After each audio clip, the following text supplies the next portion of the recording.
What's the answer sa number 4? I don't know. Number 4. Ano ba yung number 4? Wala sa. Tell me. Sa buhay mo. Ang sama na.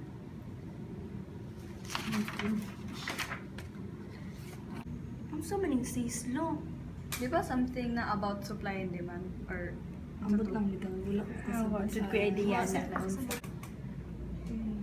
Nakadiscuss si Sir Ato? Ang sa katong says lo. Wa, dyan. Wa, magkukay naman daw. Naman to siya training, di ba? Kung absent mo siya 2 days. Katong training.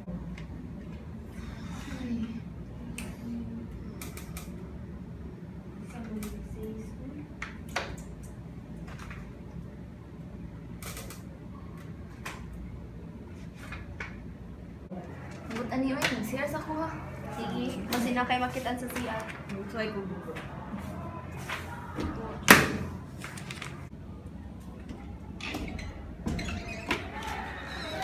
Uy, hi friends! Hi! Ano day mo? Galis na says law. Ay, kanang say slow. Sus, sa'yo naman na, sabtun good. Tabaw yun please. Tabaw mo karon, saan ninyo para makibaw, gid mo na, masabot din ninyo maayo. What's up? Watch this. Ay, asa ba? Smile ba na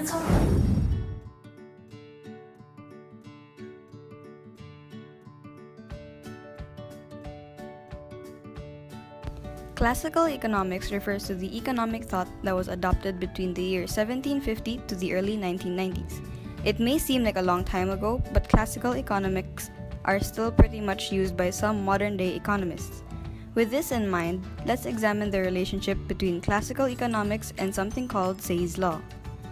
If we look back to the previous lessons about supply and demand, markets can experience temporary shortages and surpluses. The question now is, can the economy have a big flood of supply? If you ask classical economists, they'd say no. This is because they believed in Say's law. J.B. Say, the one the law was named after, stated that the supply creates its own demand. If you don't really get the concept, here's a little something to help you guys get it. I'm sure most of you are familiar with the barter system. For those of you who aren't, imagine instead of using money to pay for a hunk of cheese, you'd have to trade a couple of chickens for it. Moving on, Say's law can be better understood in an economy that uses the barter system. Here's a little skit for you guys. Hi there, my name is Bea the baker. I bake the bread that everyone in my town eats. My bread is the best. You know why I do what I do? Think all of the stuff I can get if I keep bartering bread. I can exchange a bunch of loaves for chicken, for some more ingredients, and if I'm lucky, I can get a couple of gems for tons of bread I make. Bea the baker. Rob the rancher. I was wondering if you had any sweet pastries you could trade with me. I've got a bunch of cheese you could use for your weekly cheese rolls. Definitely.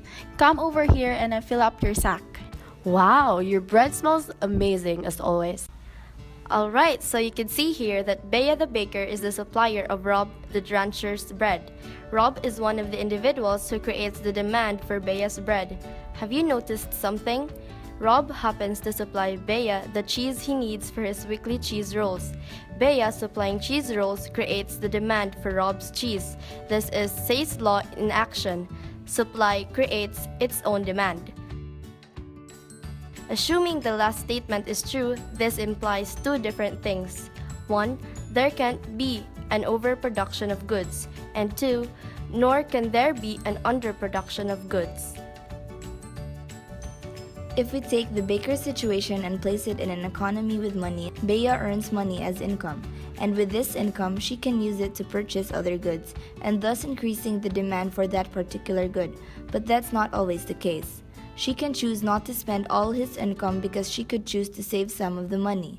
So in the money economy, we can see that Say's law doesn't hold up at all, since the act of supplying goods and services, which leads to earning income, doesn't necessarily create an equal amount of demand. Classical economists disagree on this, however. They say that Say's law still holds, and their argument was partly based on the assumption of interest rate flexibility, which would be explained in a different video. So that's it for today's video, and I hope you guys learned a little something from it. Bye! Sayun na yun. Sabot na mo? Thank you. Sabot na mo. Salamat, friend. Naman na, nakasabot naman ka mo. Oh, ako sa... Let's go. Ay, kanay mo sa homework. Oh. Sir, with that's a training.